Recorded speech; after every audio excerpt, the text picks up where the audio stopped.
to the Redlining Podcast. I hope you're all doing well out there after the vicious cyclone that has ravaged our nation, kind of. At least here, we didn't get as wet as we did 2 weeks ago when we were 6 inches underwater. But that was exciting and blowing, and my heart goes out to everyone who has any damaged homes or flooded out or have lost loved ones, because I believe some people have perished during this time. But right next to me, to my right, is the beautiful Richard Parker. Welcome, my friend. Thank you. I got my ruby slippers on. You do have your ruby slippers on? Yeah, well, just in case I got rushed off to Oz from the cyclone. I needed to get home. It was windy where you were? It was pretty windy, yeah. Like, actually, the double glazings kicked in. It was like, as soon as you open the window, obviously it was really noisy, but shut, couldn't really hear anything, so that was good. But, we were quite lucky, but a lot of people weren't. I know we joke, but it was quite bad. So, our heart goes out to anyone who's affected by it. Don't forget to like and subscribe, and I always forget the other one. Comment. Like, subscribe, and comment, because I like validation. I like being talked to. It's lovely. Speaking of people who could get blown away in a cyclone, welcome to the show, the one and only Pixie Lane. Welcome, my dear. Hello. How are you? Very good, thank you. That's good. Thanks for coming on the show. Thanks for having me. And you survived the cyclonic action. I did. We put out sandbags and we were already prepared, but luckily for this round we were fine. Yeah. Did you guys get hit 2 weeks ago? Anything? Yeah, we live by a stream, and basically it flooded on the side of our house, so it flooded our garden, and it was this close to actually getting inside, and I was actually home alone, and my partner was at a conference, and he'd rang me and he was like, are you okay? And I'm like, I think I'm okay.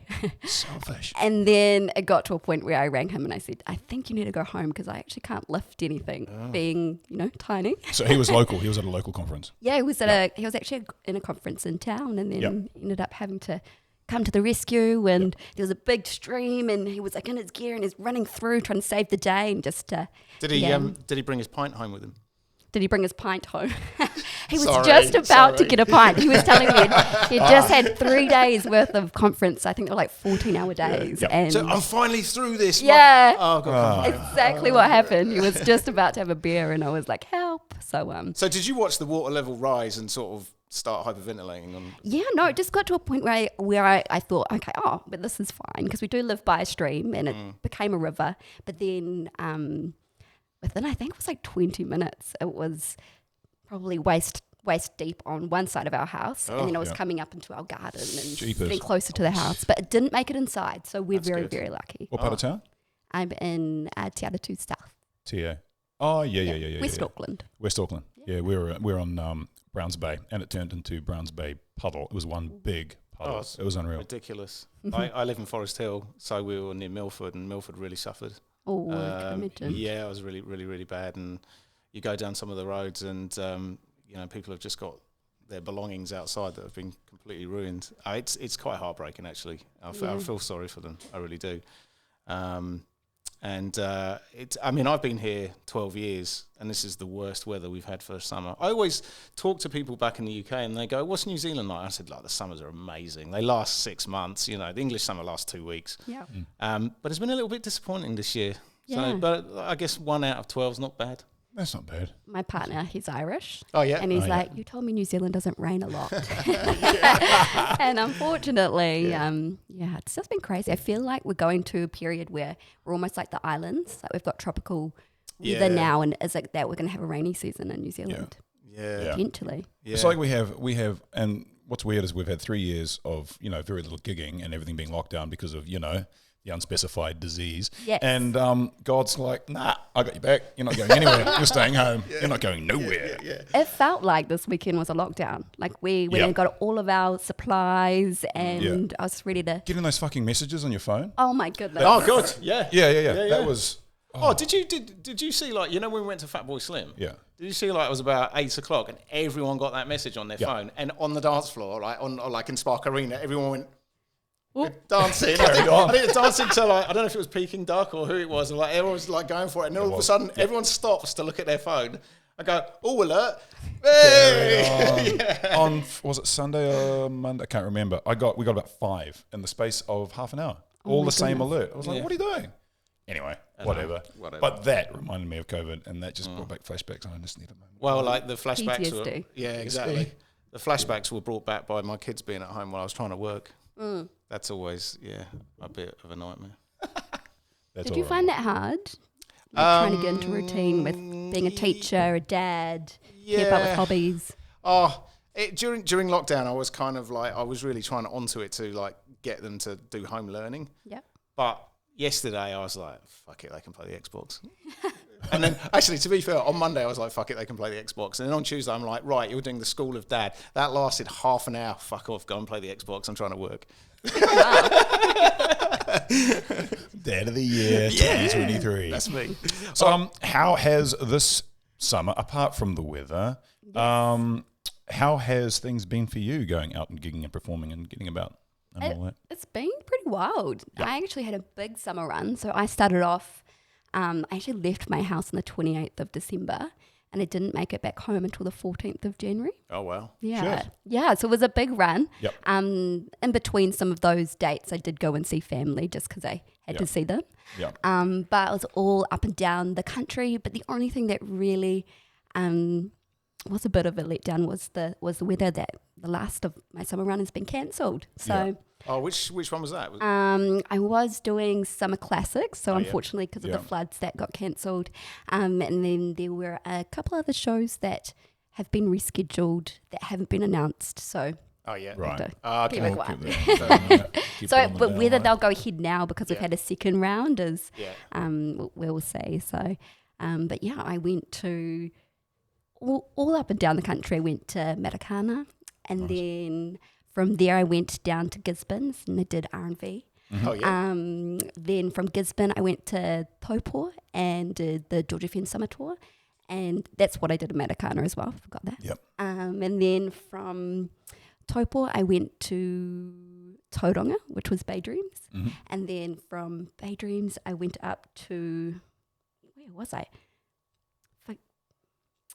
I've almost lost my dates. Whakatane, nope.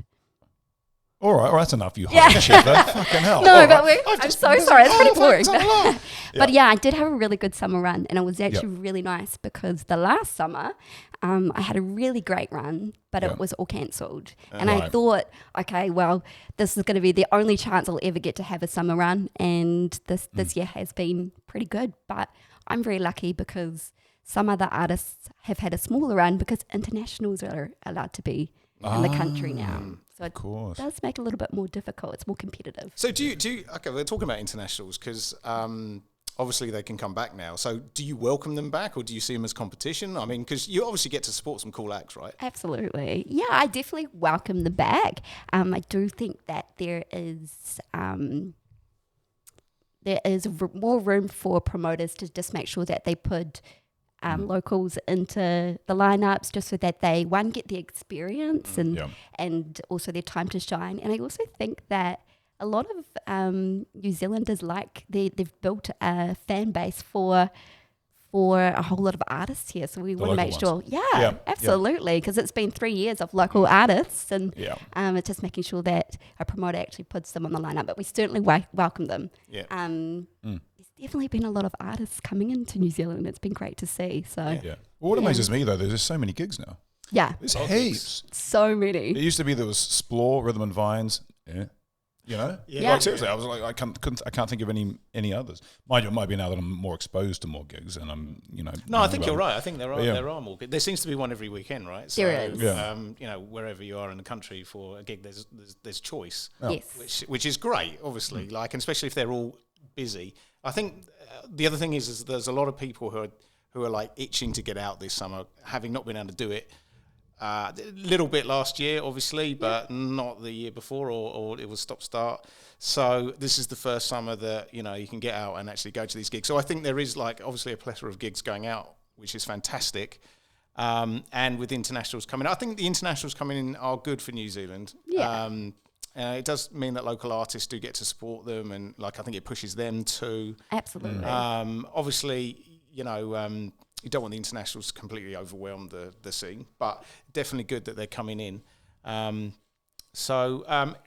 your point of view, from the summer tour, have you seen that every festival been pretty busy? Has it been a thriving scene? Yeah, it has been. Obviously, I was on the George FM summer tour, so a lot of that is regional shows, and all of them were sold out. So there's definitely an appetite for that Kiwi summer, and then going to a little concert, and probably going to the beach after the concert. None of those things we've been doing over the last few weeks. No. I think it's coming though. Yeah, it's coming though. absolutely. Does anyone want to go in the sea at the moment? Oh, no. Yep. Well, we do want to go. Well, we want to go in the sea, obviously. But on the shore, nah. Yeah. Touch and go. Brown. Touch and go. But yeah, no, I agree. Like everyone is craving that summer, Yeah. they're getting out. And we have had bits of it. It hasn't all been doom and gloom. It's just 70% doom and 30%. It's just been a little bit stop-start. Yeah. And I feel like that we're all used to stop-start, and there hasn't been a bit of a rhythm. Yeah. Yeah. Yeah. And so, excuse the pun. Well, I think a lot of New Zealanders forget though, because we haven't had a lot of gigs over the last few years, that our summers really are quite stop-start. Like it's always like that. Not particularly bad this time around, but there is always, a rainy season during the summer now. Yeah. You know what I mean? It's turning a little bit into Singapore. I got told that actually it always used to rain on Christmas Day. Like I was talking to my neighbour the other day, and she was telling me that like the expectation was that in December it would be quite wet, because obviously we had the wettest December in a long time, right? And to me, only being here for 12 years, it's definitely been something out of the ordinary, really. I mean, I just expect once the end of November hits, summer all the way, sun all the way to May. Yay! Well, the funny thing is, I always remember that summer is normally wet or just not what you think it's going to be, but autumn's turning out to be the season now. Yeah. Like after January, February, March onwards, till around about the end of April is normally, it's a good couple of months. Yeah. I think we've got a lot coming up that's going to be cool. I'm ready for summer. Definitely. Yeah, think summer's that, like definitely- maybe after today, Yeah. it's all go. Yeah. And I think it's actually really important that we start having consistency with gigs, just for the rave culture, for the club culture, for the young ones that are discovering music, especially in electronic music. Yep. If it's not there, then you get used to. Obviously, you don't get the same experiences that us DJs provide, or obviously live acts provide. So. That's an interesting one, actually. I was going to ask you about the demographic of the audience that you play to. Yeah. Now, I mean, we're old, obviously. You're old. Age is just a number. Okay, I'm come on. older. I'm older. So we've been around a bit, and we've been to our fair few gigs. The one thing I've noticed in New Zealand is that a lot of people that are into sort of electronic house music, 4/4 house, techno, are kind of in their 30s upwards. The kind of demographic you play to, would you say you're bringing through the younger generation and getting them interested in house music? Yeah, that's kind of my goal. That's a big passion of mine. I often support drum and bass acts. I think I've supported more drum and bass acts than I have house. And it's funny because obviously I'm a house DJ. I do veer off and play whatever, because I do believe that people don't know what genres are, only unless you're in the music scene. So they only know what they hear and what they feel. I'm the local dummy. I have no idea. Yeah, No, exactly. I You just know it sounds good. I'm like, I enjoy that, and that's fun. Absolutely. Yeah. So when I'm on these lineups with drum and bass, they are obviously hearing something different. But I definitely think that, to answer your question, that there has been like a shift in like the younger crowds and understanding what music is, or what house music is. They just kind of get fed what's on the radio. So, being on the radio as well is like really important, that I'm not just playing commercial stuff, that I'm playing stuff that they hear and they get excited about, and they Shazam it and they find a new artist in that aspect. And I have people that are 18, and I also have people that are in their 40s. It's just anybody. It sounds good. It sounds good. Yeah, of course, that's good. Yeah. So when you're supporting drum and bass acts, obviously it's great that they're booking a house DJ to warm up for these drum and bass acts. Excuse me. Do you find you're adapting your set for the said drum and bass act that's coming after you? So do you sort of play something that maybe is a little bit more breaky in your set? Yeah, you should, and it took me a little while to understand this, there's a bit of a balance of playing your sound, and my sound is quite high energy, but also you do need to play for your time slot as well. So when it comes to opening for a drum and bass act, with house, there's so many subgenres. So you can have bass house, which is very similar to drum and bass. You have tech house, and it's just making sure that you have the song selection that is going to be able to bring the energy in the room so that when the next artist goes, it flows on correctly. But I also like to start off with a song whenever I play or I have an intro of any set. I like to do a bit of what I call like a showstopper song. Yeah. So I command the room with that first song that I play, and I like to take them on a journey, and then I try to finish it like it's a story. Yeah, So nice. that last song that I leave them with, it's done. Yeah. Oh, that's nice. I like that. That's cool. Nice. I was enjoying, before we started off, you were saying that, because you're not the tallest human being in the world. I'm apparently not? Apparently. I Isn't- was I thought- going to crush. Isn't Pixie ironic? Don't you think?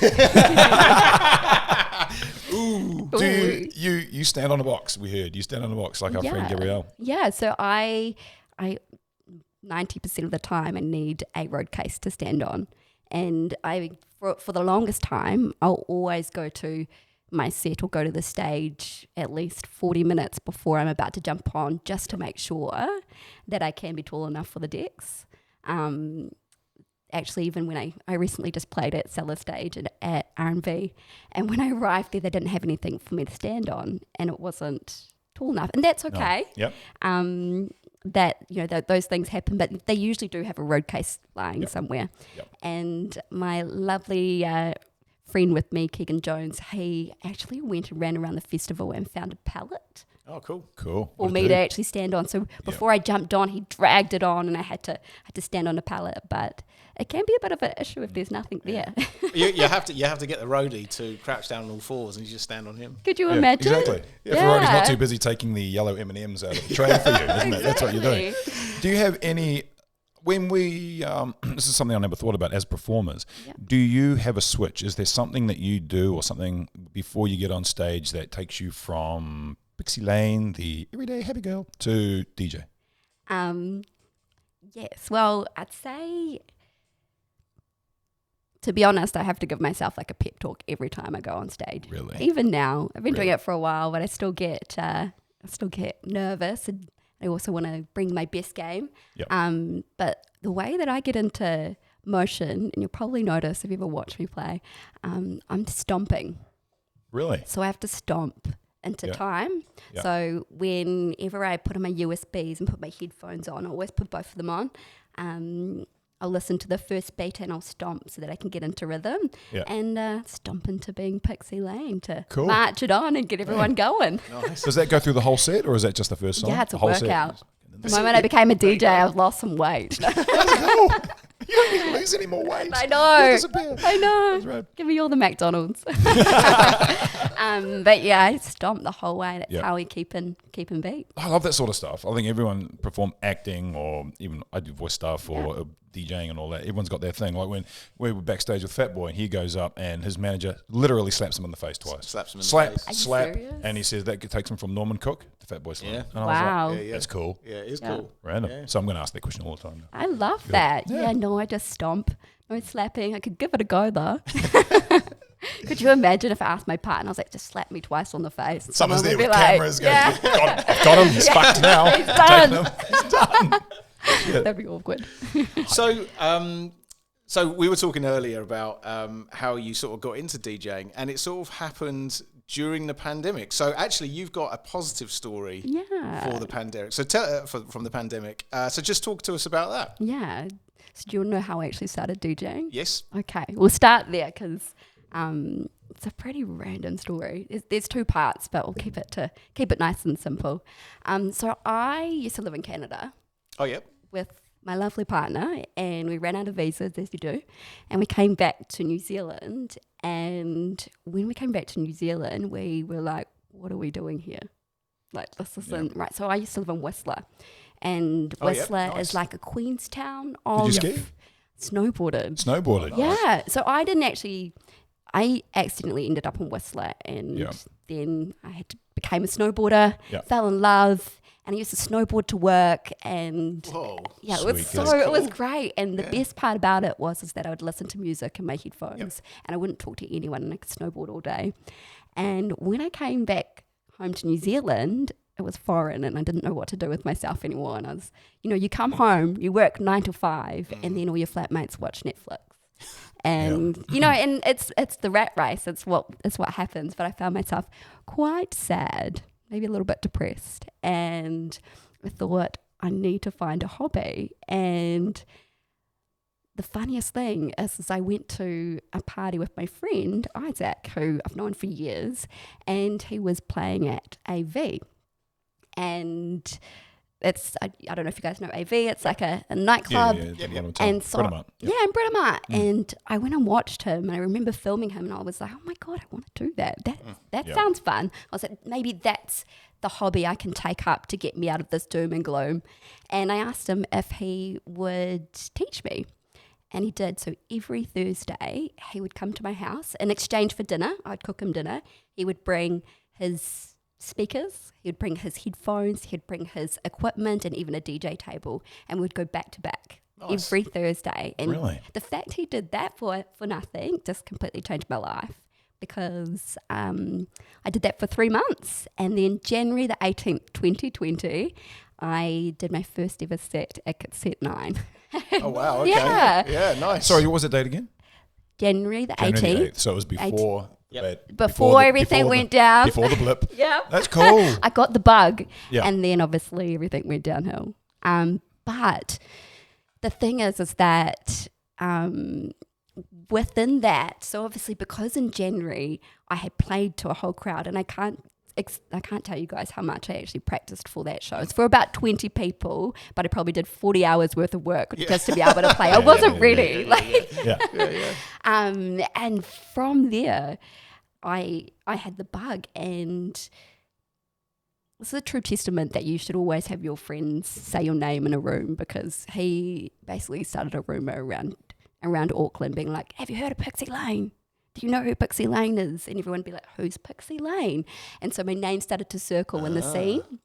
And obviously the borders had closed. And because the borders had closed and they needed female artists to make sure that the lineups are balanced and that there was opportunities, I was booked for Deep Hard and Funky. I think I was 4 months into DJing. Wow, okay, that's cool. Pixie Lane's a great name though, because it sounds like a DJ name. Yeah. You know what I mean? Definitely a DJ name. Yeah. Thank you. Yeah. Well, the cool thing is, and we'll get to that soon, so 18th of January 2020 was when I did my first ever set in front of everybody. Mm-hmm. In December, I was playing Cellar Stage R&V. Holy shit. Fuck. Wow, okay. Which was just insane. So how many people? How many people at Cellar Stage? Yep. I would have said, it was an early slot, because obviously I think it would have been around maybe 800,000 people.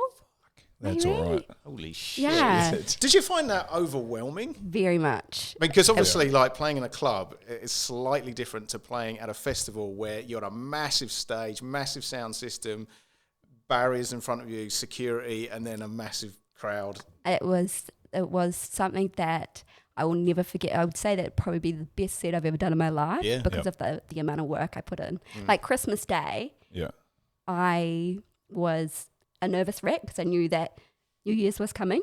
And my mum had set up like her office. I put my decks in there. Everyone opened up their presents. We ate, and I spent the whole afternoon playing for my family my set. Like that's what I did. And the thing is that was most scary was when by then I had done enough shows throughout the year to understand what I was getting myself into. Yeah. But the thing is, as a DJ, especially when you're new, I'd say the biggest fear for most people is actually playing on CDJs. Right. Yeah. Yep. So CDJs are industry standard, but they're very expensive to be able to play. So so you playing controller at home? Yeah, I've got a DDJ 1000, which is... To be fair, they're as similar as you can get very to CDJs, similar, right? So, 100%. Yeah. But when you're on stage and the bass is different, everything else, it's like if you're racing a car, if you're driving a race car and the only time that you actually get to feel that race car is when you're actually in the competition, it feels a little bit off. So I still don't own CDJs, but I get to play them often enough anyway. But all your tunes sound bigger. Like if you think like you're playing them in your front room and go, oh yeah, this is really good, and you play it on the system, and go, holy shit! Yes. Do you know what I mean? Like, so like that's the thing you've got to come adjusted to, is how big all these tunes sound. Yeah, well, a little trick that I learned is that because you actually can't hear what's going on because the bass is so strong. You can, but you just it can be really difficult. You really do have to turn up your volume. You are definitely most likely damaging your hearing, but you know what? You only live once. This is the dream, you know? But you can actually turn up all of your faders. So if you are a DJ and you are listening to this and you are on a big stage, before you count it in, on your mixer, turn up everything to 100 and you can actually hear it. And it allows you to be able to bring it in before you actually bring in the song. You turn down all the faders and you're good to go. Have you ever forgotten to turn down the faders? I probably forgotten to do everything. You have your first time for everything, but it is a bit of a rhythm. You like I said, stomp your feet, and then you think about your job on this side, and then you've got to think about what your job is on this side and what's the crowd doing. And some people don't actually play with your faders. You can't bring up your bass. You can't bring up both basses at a time because you can actually blow your speakers. That's a big no-no. Oh yeah. But it all just becomes motion. So like when you do an exercise or when you do a dance, it's the same as that on a CDJ set or controller or any form of DJing. So a lot of the behind the scenes event people right now are going, fucking thank you. Yeah. just straight in the face. I can't tell you how many people have asked me questions on Instagram, and I try and I'll explain it to them because they definitely know that feeling of like not having a clue. There's not a lot of resources out there. No. Or I spent, because of lockdown, they did like a special for DJ for You. They did a special where DJs could hire out CDJs for I think like 3 days for $150, and I spent that $150 so that I could be ready to play another set at Cassette 9. And it's funny because even though I spent that $150 and it was probably to 100 people and hardly anyone was in that room, it was pretty full, but the people that were in the room were important. And they spread the word, which led me to being able to play rhythm and vines at the end of the year, because even though it was a small gig, I was ready for it. And so before you started DJing, what kind of so you're a house music fan before that, or what kind of music did you listen to that inspired you to be a DJ? Because obviously, being a DJ, only half of it is learning how to play, learning how to use the gear. Obviously, you've got to have a love for music as well. 100%. So I actually started my love for music with, I'd say, hip hop and R&B.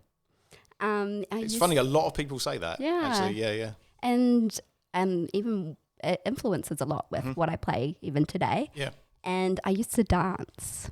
So I used to be... really?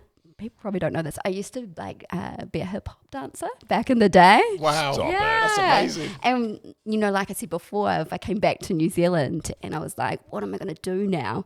And I just thought I didn't want to get back into dancing. But what could I do that involved music?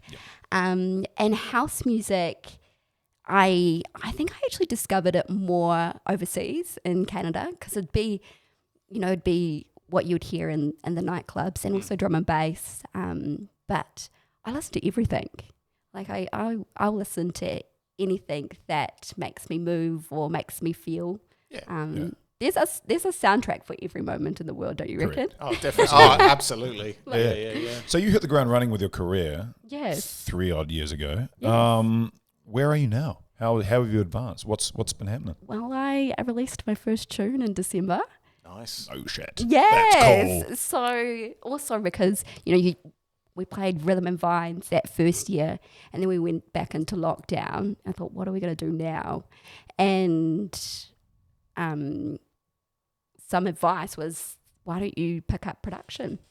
Yeah. And I don't know what I like more. I don't know if I love production more or DJing more, because I could easily sit in a room for 10 hours and get my producer tan. Nice. What do you use to create music? FL Studio. Oh, so that's Fruity Loops? Fruity Loops, that's the one. Right. Yeah. It's interesting to see what people use. Like it's either Ableton, Fruity Loops, or what's the other one? Logic. Logic, yeah. I started off with Ableton and I just got confused. And it got to a point where I was about to give up, and then I just found my best friend Isaac, who I produce with, who also taught me how to DJ. He said, download Fruity Loops, give it a go, and we're going to produce together, makes more sense. So I ended up going down that path. Oh, nice. But yeah, Frequency, our first song that was released in December, it was playlisted on the radio. Nice. Crazy. Yeah. We've only had it out for 2 months. We've hit over 10,000 streams already. Actually, we're on 12,000. Wow, that's amazing. And like 4,500 listeners, which is just mental. Do you sit down in an area, like say you're in the gym or something, and like that tune comes on? Do you sort of go?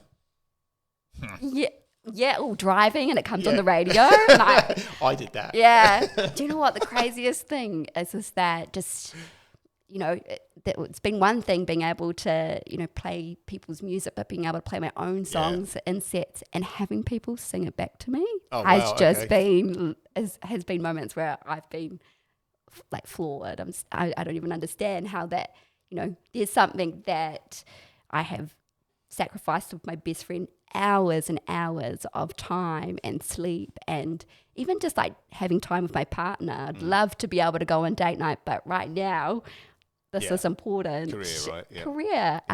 So it's really nice to be rewarded with someone singing that back to you. So are you a full-time DJ at the moment, or do you have another profession? Well, actually I used to work in events as I am full-time DJ at the moment. Yeah. So I used to work in events, it was corporate events, and it got to a point where I couldn't actually sustain working a part-time job and DJing and producing. And full-time DJ, producer. Is that like scary to even like? Yeah, it is. It's like you're living the dream. It is. You know what? It's just like you have to be really disciplined. Yeah. And there's always something to do and always things that are going on.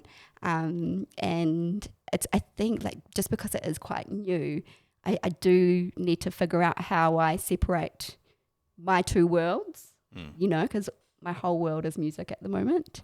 But here for it. We'll see where we are in a year. Yeah. Oh, well, I mean, like if you got this far in a year, holy shit, 5 years.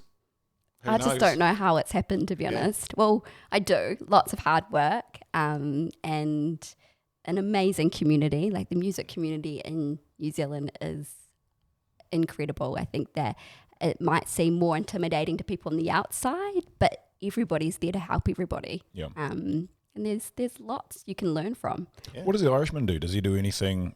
Does he do something in this industry as well? He or is doesn't. He is totally your hands-on, cooks me dinner, has himself a Land Rover that he likes to fix, and he works in construction, and he absolutely loves music as well. We totally have a passion for music together. Cool. He will send me songs always throughout the week. He'll be like, I think you'll play this, which is quite romantic, to be honest. Yeah. Who knew sending a song to someone would be a romantic gesture? Is he at most of your gigs then? No, not anymore. Mind you, the amount of gigs you do is probably a bit hard work to get to them, right? He comes to the special ones. He definitely comes to the ones that are, that are big opportunities. He certainly will be there, but I couldn't expect him to come to all of them because it's not an easy lifestyle. I don't actually drink very much when I DJ either. Oh, that's good. Yeah, that's good. I think I'd be an alcoholic otherwise. Oh, God. I know, right? Yeah. That's good, though. I mean, it helps.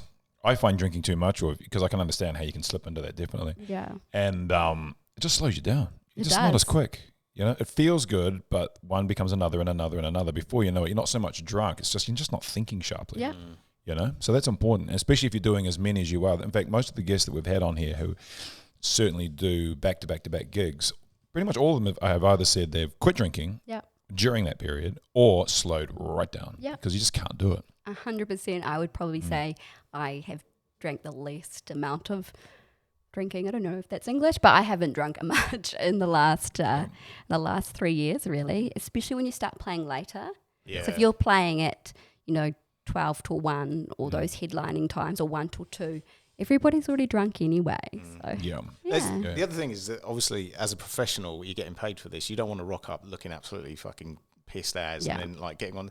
I think there's this thing about DJs, not so much now. There used to be a stigma, like, you know, a few years back, where like you'd expect DJs to get trashed, and then and I think a lot of DJs will probably drink for the Dutch courage, or even like it's just part and parcel of the industry. But you know, from a punter's point of view, you don't really, you know, you're there and you're obviously you're having a good time and everything, but you want to like hear a decent set from a DJ who's doing it professionally, not some idiot who's pissed and you know, like shredding your ears because he's put the treble up too much. Absolutely. And word spreads fast. Yeah, exactly. You know, there's nothing worse than, it is a job, and it's, I know that you can get away with being wasted and playing, that's okay.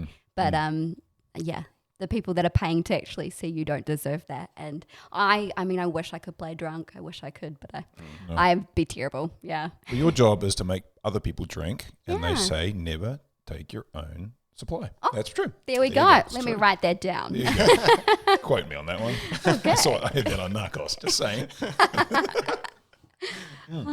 So what have you got coming up? What's next for you? There's actually an announcement tonight. So This doesn't go out until tomorrow. Yeah, go on, it's probably just out. Yeah, so I'm headlining with Savage on the 25th of March. Savage. Mean. Yeah, one of the female headliners for that. And that's at Wynyard Pavilion.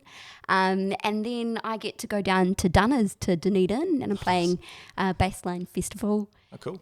Which will be fun, and there's lots of really cool things that are coming up that you just not allowed to announce them, otherwise ruin the bubble and the hype. Yes. There's a certain way to like, they do this on purpose to try and get hype and like people interested. So which is fair enough. Exactly. But that gets announced tonight, which will be in us tomorrow or the day after. Exactly. So it's fine. Yeah. And I'm really looking forward to that one, because that's been booked since last year. I did a tour with this is with Coastal Promotions, and I did a tour with Casey Lights, and they. Oh wow! Yeah, he's such a good producer. I love his productions. They're so cool. He's amazing. I accidentally got to go on tour with him, so they had two different promoters, and they both asked me to be his special guest. Oh wow, sweet! That's cool. I was like, okay, unofficially on tour with you, mate. Nice. And I don't know if I'm allowed to talk about this, but let's do it anyway. His rider is just so pure. He has bananas and coconut water, and is super chill, so healthy.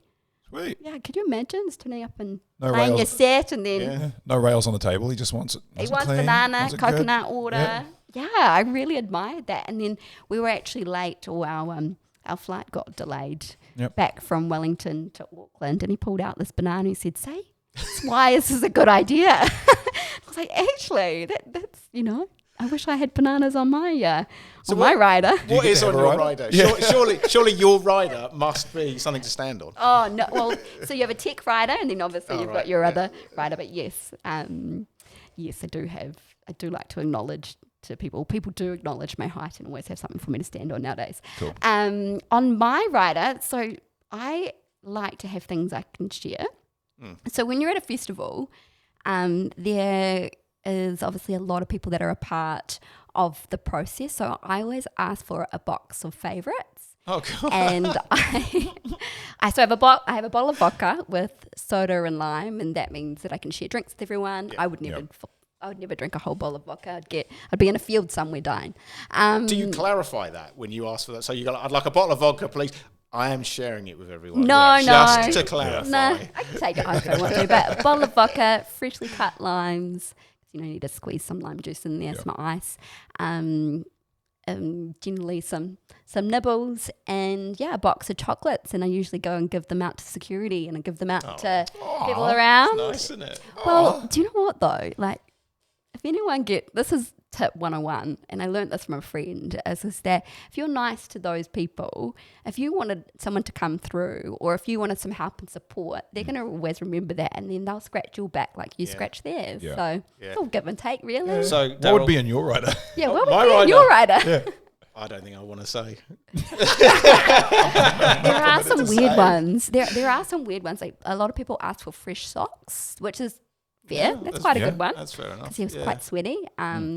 I do know someone that asked for a gift for his wife and a photo of Steve Irwin is on his rider just for a joke. Yeah. Oh, for a joke. Okay. All But right. they do it, Yeah. I read an article, it was a while ago now, but I read this article. You know how they say The Who and Rolling Stones and all that, they have these ridiculous riders, right? Like Eminem's taking the yacht. That's actually all true. Yes, it is. And they weren't being idiots. Like the media will read it and they put it in the Rolling Stone magazine and says, oh, they're high maintenance and rah, rah, rah, rah, rah. But it's not actually them who asks for it. It was their managers.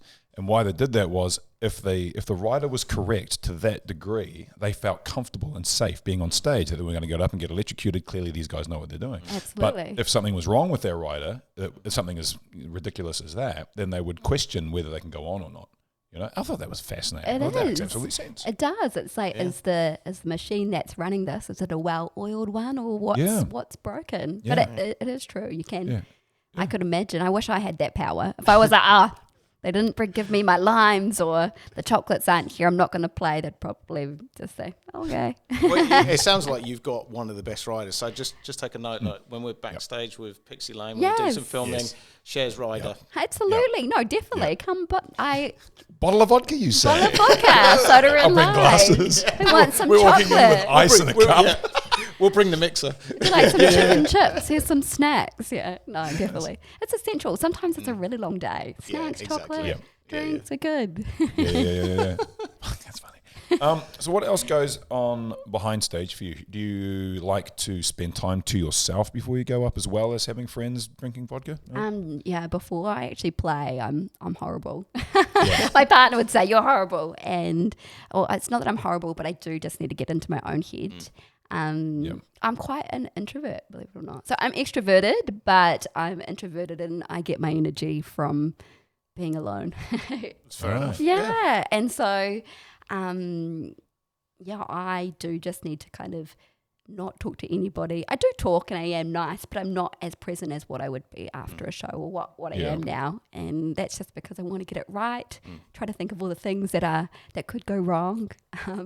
That's understandable, and it's the same when you DJ. Is like you don't really want somebody interrupting and breaking your concentration, right? Yeah. You know, even though like when you're in a club, people think it's okay to come and like shout requests or like ask for a photo. Look, I mean, if you've got fans doing that, obviously you've got to like, absolutely appreciate that, and you've got to, but it does break your concentration, right? And you are trying to. It's not just a case of queuing a tune up and then sticking it on. There is a lot more to it. Oh, and absolutely. It takes a lot of concentration. It definitely does take a lot of concentration, but I also think as well is that, like you said, with I mean, maybe that could work. A little slap in the face. Like it is just about trying to get yourself ready and being in the best version of yourself. Like sometimes I think DJing or being a musician in New Zealand, is it the same? And maybe this isn't right, but is it the same as being like a New Zealand athlete? Like you still have to have that same kind of concentration. You're still representing, yourself and those aspects. It's just sometimes you've got to be knocked out of your own head. Yeah, you know 100%. what I mean? Like even like I work behind the camera and in front of it and do other things as well. And all of those things, there's the tendency to have imposter syndrome. There's always a tendency to have imposter syndrome. So that it's always good to just, I don't know, do something, slap yourself in the face or something along those lines. Throw your head against the wall. just to switch out. Yeah. So DJ mishaps. This is my favourite question. Okay. So have you got any interesting questions where things didn't really go as planned? It happens all the time. Probably every set. What's your favourite one? Oh, my favourite one. Or the funniest one. Let's go with that. The funniest one. I once played a show where there was only one CDJ that was working. Oh. Yeah. Ouch. You need to have two. Yeah. And that was actually my light bulb moment that I realised it doesn't really matter if you ever mess up ever again. I was going to say, so how did you work with that then? Well, I couldn't. I have heard of someone trying to DJ off one CDJ with like a aux cord, or they've tried to do something to try and do both. But every time a song would finish, I would just click stop and then put the next song on. Easy. I know. Yeah. There you go. Which isn't, but that was the moment in my life that I realised these people on the floor don't hate me. These people on the floor are still having a good time. There's a little bit of a pause, and we're okay. Did they kind of get what was going on though? Oh, Yeah. they did, so that was all right. Yeah. Oh, actually, I don't know. Yeah. To be honest, like the crowd is what you're meaning. Did Yeah, they understand? sorry, the crowd. Yeah, yeah. I think so, but people are forgiving. I think you think that if you mess up, that the crowd's going to go boo, or that's terrible. I haven't had that yet. Yeah. Fingers crossed. But they don't. They just understand and just keep going as long as you've got the right music. I was going to say, as long as you're putting tunes out that they want to move to, and that's the thing, isn't it? You know? And also, it's not just about the tunes. It's also about like your attitude behind stage. The presence. It is the presence. I know that when I'm really into a song, I've got my hands up. I'm trying to dance with everyone. I like to look at people and they look at me and we have a moment. It's really fun. That's really interesting because I don't want to name drop, but when I interviewed Norm, it's like we're getting a lot of mileage out of that. That's okay. No, it's going to run. No, good. That's going to run for the whole year. Yay! Anyway, my point is, so when I interviewed Norman Cook, obviously that's what he said. He said, look, as a DJ, he likes to interact with the audience. So he makes a point of looking at people directly in the eye. Me too. That kind of contact. That's interesting you say that. I think that's special, and like you can really lock eyes with someone, and they might have not had much of. They might have been right at the back, and then they see you and you wave, and then they wave, and you have this little moment. And I know that it was special. Like it was special for me. Hope it was for you too. Yeah. But it is as important. he closes his trench coat. Yeah. Sorry. Like, lowering the hey, tone. No, but I think that's so important. Yeah. A lot of people do say to me, you just have so much energy. Yeah. And well, I think just talking to you now, we can see that. yeah, but it's so funny because this is my baseline. Wow. Like I feel like this is like who I am. Yeah. But, when I need to, it does run out. My batteries do get low. And when I need to be like on my own or get back to being myself or close the doors and listen to music. And so that's an interesting thing. So how do you relax? How do you sort of come away from it and have some downtime? So what do you like to do? Just go into my little studio and... So it's still music then? It is. Yeah. I think So you don't go off and have a spa or anything like that? Do you know what? I think that my mum always says go and earth yourself, which is actually a really kind of cool way of doing things. So I'll go for a walk on the beach.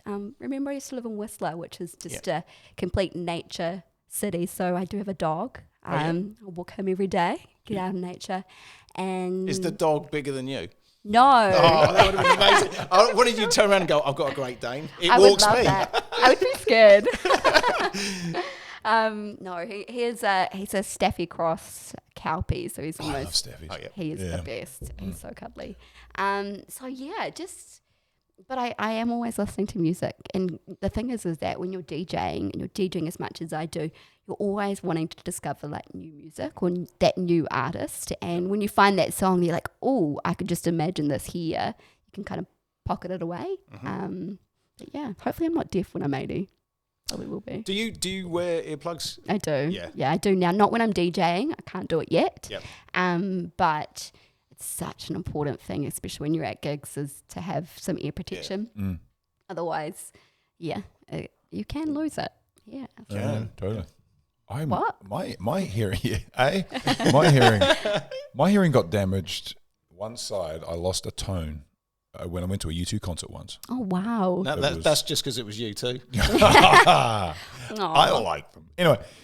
No, but it was so phenomenally loud that it was painful. Yeah. And that was just too much. And I come out of that, you get the ringing in the ear and whatever, and then after a while, I was just slightly the top end. My tweeters aren't working that well in here. It's weird. Just on that one side. Oh, so that's permanent. Yeah. I've had that since like 2000. When did they were here? 2005? You do have to look after your hearing. Like, especially as DJs, and especially if you want, to have a long career. Yes. And they say start early, which you have, which is great. Yeah, well, I actually used to have a perforated eardrum as a child. Oh, ouch. Okay. Yeah, so that means that my eardrum had a big hole in it. Right. And I did have to have, I think I was 10 when I had to get it regrafted because it was so big. So believe it or not, like I do have hearing in it. I did have a little bit of hearing loss, I believe, but I think even from a child, I've always known how important it is to make sure you can keep your hearing. Otherwise, Absolutely. but I wouldn't like give up my DJing or anything for it. I'd rather go deaf when I'm old and learn how to do sign language, like live it now. Yeah. Well, Beethoven was still creating music when he was deaf. So there you go. Exactly. Yeah, stop. Exactly. Well, I think as long as you look after yourself, then there's no reason why you can't do both. Exactly. You know, so Do you keep yourself fit in that? Do I? Yeah, just to keep up with the schedule? I walk my dog every day. You would never catch me in a gym. Fair enough. And I absolutely love takeaways, love McDonald's burgers, everything. Believe it or not, it's my partner that's like, girl, you're going to eat some veggies. But I think, I am the type of person that would like exercise if I don't know I'm exercising. So if I'm snowboarding or if I'm walking up a hill or doing something like that. But I think with DJing, obviously stomping for an hour, it's a workout in itself. Yeah. You sweat a lot up there. Yeah, I bet. No, I was just, because you mentioned like the not drinking and all that sort of stuff, and I'm just wondering, anything else that you do to try and keep yourself in shape mentally as well as physically? I just think that it's just really important to be around great people. Yeah. I've got a really amazing group of people that back me, and there are down days. There's certainly down days where you're like, has the wave actually hit the sand yet? Is this for me? Am I doing it right? How do I grow? Because you hit these milestones where your sound starts to change. You might have someone else do it differently and you question, should I do this? And you are uncomfortable all the time. And I think the way that I combat that is just trying to grow my comfort zone every little bit. So seeing it as a challenge opposed to seeing it as like a bad thing. What do you mean you're uncomfortable all the time? I'm uncomfortable all the time. Well, it's scary going on stage. Yeah. It's scary going onto the radio. It's scary talking here. Yeah. I'm not surprised. Richard freaks me. I know. But it's all those stories you tell in your head of all those things that can go wrong. Yeah. And do you find that keeps you hungry? Like that fear or that nervousness is the thing that you just push through, get up there, get and do it. Yeah, absolutely. I think so. Even before I became a DJ, one of the reasons why I went traveling was that I had this realization that I wasn't learning or growing in my life. And so I actually just hopped on a plane and thought, this is uncomfortable. I'm going traveling by myself. Oh, wow. And so how old were you when you did that? I was 19. Oh, shit. Yeah. Wow, that is brave. Yeah, okay. But on your own? Yeah. Oh, shit. But like I said, introvert. Yeah. You know, I'm okay with doing that by myself. Wow. And but because of that experience, that taught me if I do something that's uncomfortable and that, good things come from that. I made some of the best memories. I've met the best partner of my life, We've grown up, we've spent our whole 20s together. Adorable. And he's Irish. How perfect is that? I know, very, very lucky. But I think that if you are uncomfortable, it's actually, when you push past it, it's very, very, very rewarding. I've just learnt that. Yep. I think it's a lot of things with life. I think we're getting very comfortable in life. Everything's there for us now. Technology has made it that we're not wanting for anything, and I think that's a problem. I think boring, don't you think? Yeah. Like it's so boring if you're just. We need to be challenged. We need to once in a while go camping and have to dig the toilet or have to cook your food on a stove or start a fire, that sort of stuff. And obviously that's very rudimental what I'm talking about there, but there are other things like what you're saying. Put yourself out of your comfort zone, and do something and push yourself. And then life's just worth living. You're going to get to 80 and you're going to be like, fuck, I've done some stuff. Absolutely. Pushed some stuff. Yeah. I never wanted to live like a normal life. Not a normal life, but I've never liked to kind of follow the norm. Yeah. Like to kind of see and ask, and why is this way, or what does it look like in this perspective? So I think if you don't push yourself, you just end up like one of these people on social media all day just complaining about everything. Yeah. Oh, this is my bit. I'm doing my bit. I'm complaining. And that's it's funny though, because like you do get people that. So I find it quite comforting if everybody around me is happy.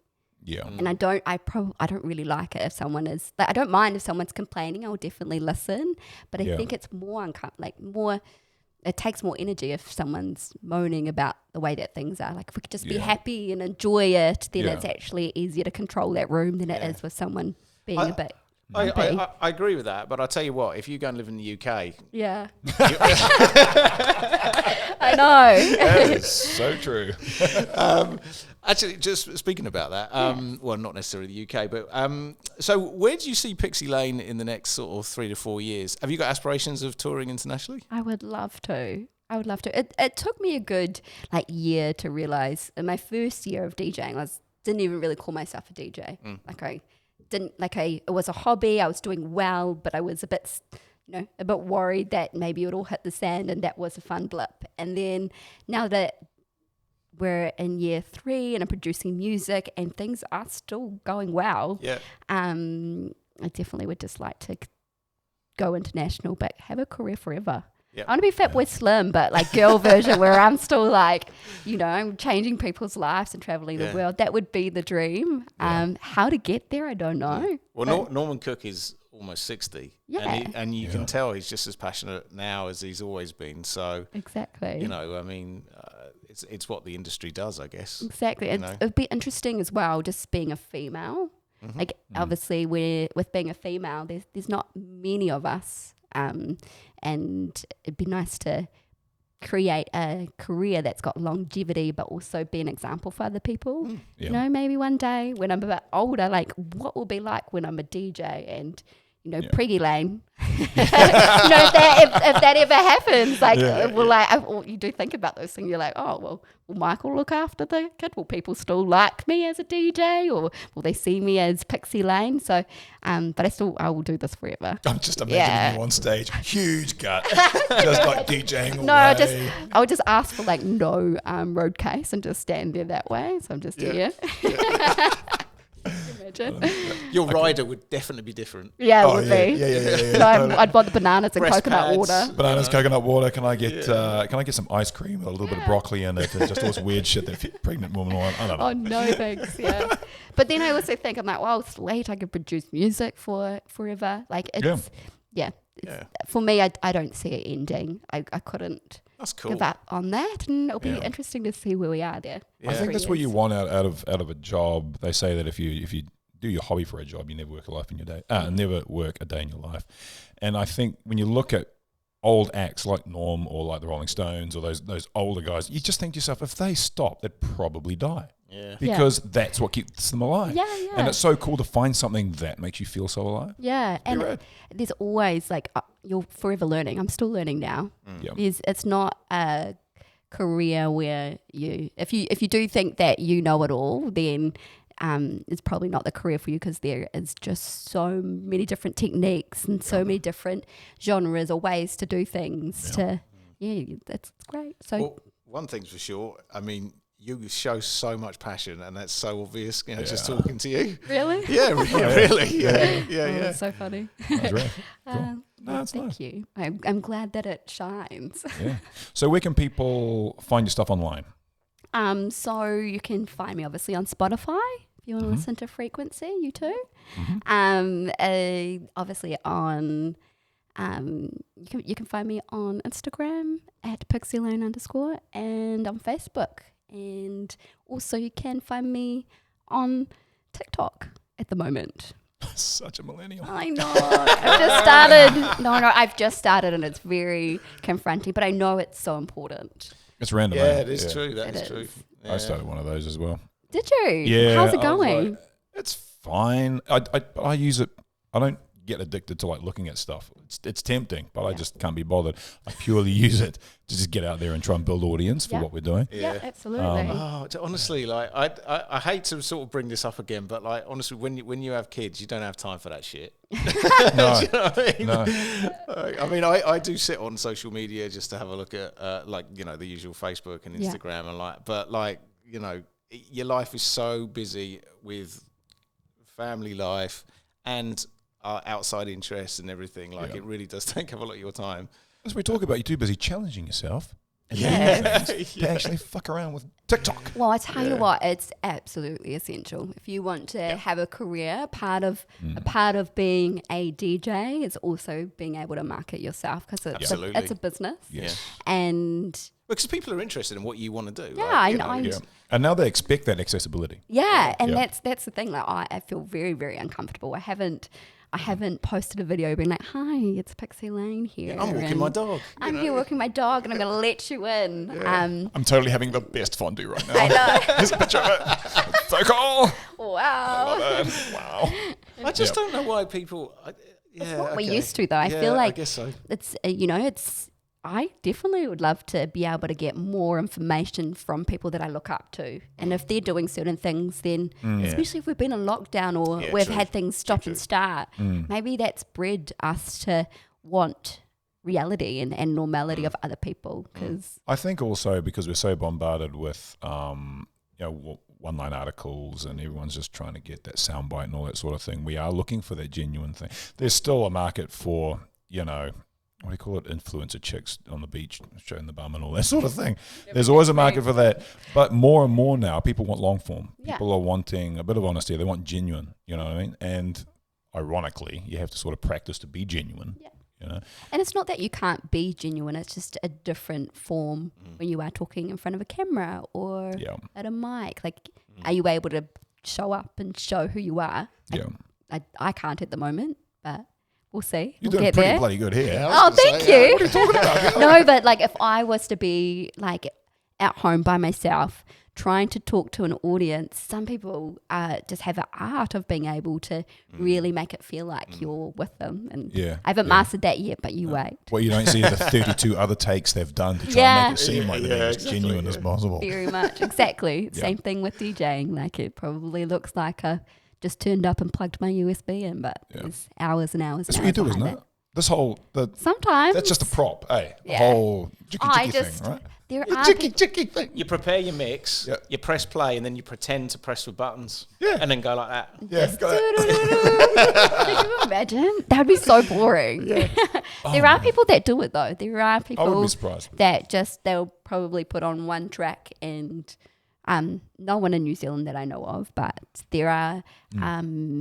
what they would call like timed shows. So the music is timed with the visual, so they will just pretend to play so that it's. But I mean, I don't blame them for doing that. I think that's just it's a big show. Yeah, I get that. It's a different type of show. Exactly. If it's their own music and they've made that music, you can kind of accept that. That's all right, Yeah, that's all right. Yeah. I mean, I guess if they're playing live and there's they're doing some keyboard or even singing. Yeah. There's a thing about Peking Duck when we saw them, like they were singing to some of their own tracks, and they actually had a singer come on that was. Did you go to the? I was playing. Of course, I was so sad. I was so sad. I wanted to come, but I was on exactly the same time as Fatboy Slim, so I would have like bought my ticket and wouldn't have been able to see him. But I've seen Peking Duck in Whistler. Oh cool. yeah. Oh, wow, okay. And Canadian Day, and they are just phenomenal. I love the energy. Oh, so much energy. So much energy. Such funny guys as well. They're a great example of who does social media really well. Is that right? Yeah, they do social media bloody great. They're funny, they're engaging, they promote. There's one of them like lives in California and one lives in Sydney, and they'll like both do different stories. They'll like log into the account and they'll be like, "Hey mate, how's your day going?" The other one will be like, "I'm doing well, bro," and you can actually follow it. So it's a pure example of who does it really well. I'm just too old to start. Just do it. Just do it. But who watches TV anymore? Like, Netflix now? You can't steal your mum or dad's account unless you live with them. So how do they? I haven't looked into that. It just started this week. Yeah. How do they know? Because it's a location based now, I think. Stop it. Yeah, which is horrific. That's actually quite clever. I know, but that's annoying because like I'm not going to get Netflix. I don't really need it. Like there you go. Yeah. You're so cheap. But if they, I have production things I'd like to buy. Sure. Fair enough. I would buy it if I used it, but not enough. Yep. So yeah. Oh, that's interesting. I knew they were kicking into that, but but true. No, I don't watch any terrestrial TV anymore. It's all TikTok. See? No, it's not TikTok. Come on.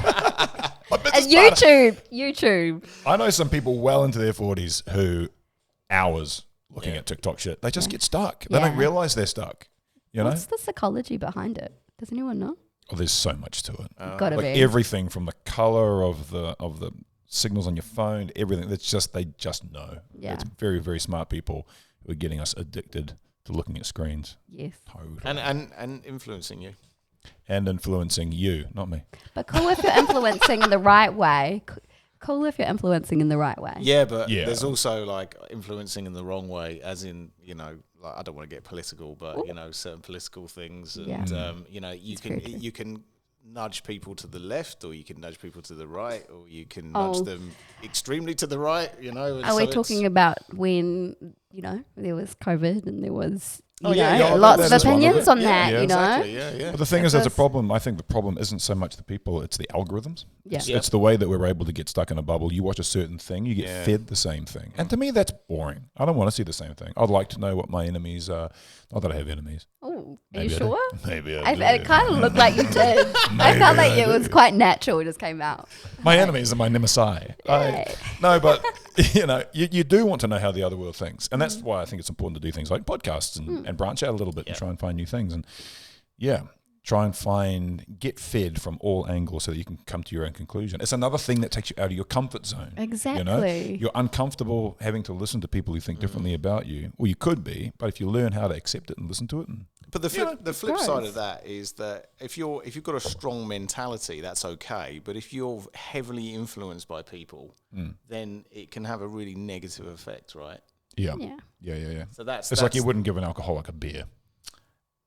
Heavily, Well, no, yeah, exactly, Yeah, yeah, sorry, yeah. yeah, exactly. I think if you're saying if they don't have the tools to be able to think on their own, Exactly, then yeah. those tools, and they're not being built, then it can be quite dangerous. And everyone's got access to social media, right? So Yeah, you just even need children. a phone. Yeah. And children as well, yeah.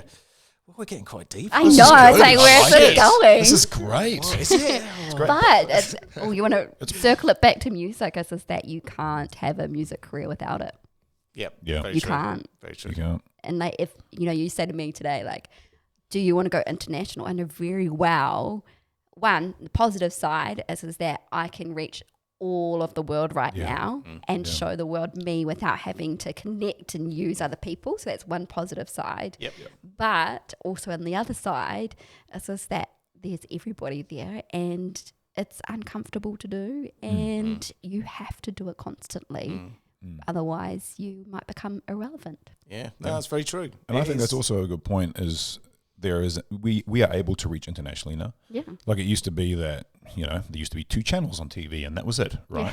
But these days we all have access and we all have the ability to reach an audience far greater than what's just here in New Zealand. And we Exactly. can actually, get a lot much further reach. It's just trying to work out how to do it and having the patience and the consistency to do it. Yeah. Or even, you have international artists like we spoke about before. They come to New Zealand and you're able to still connect with them on Instagram and you can talk to them and build those relationships and allow them to still be a relationship. Absolutely. And I think the other thing is it's good to attract people like that to New Zealand because, yes, we have internationals here, but there's a lot more that we can attract because there's a lot more that go to Aussie that don't come here. Yeah. And also I just want, it'll be great when the internationals do come here and go, shit, I'm so glad I came here, Yeah. Like it's a cool place to go. Yeah. It's the crowds are amazing.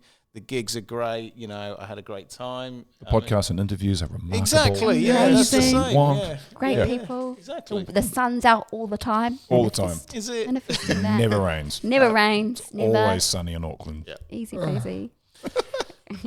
Right, I think we should bring it to a wrap there. We've crossed the hour and 10-minute mark. Sweet. Woo. That was good. Nice. Thank Solid. you. We went some places. We Oh did. my god, we did. That was solid. I need to lie down. I need to lie down. I need to not have a drink. That'd be good. I need to Pixie go. Lane, thank you so much for coming in. Thank and you. You're on your way to George now to do a set. I am. So Nice work. every Wednesday I get to go play for an hour and Ian, yeah, it's going to be fun. that's cool. Yeah. How did you get that? Just quickly one more time. How did you get that gig?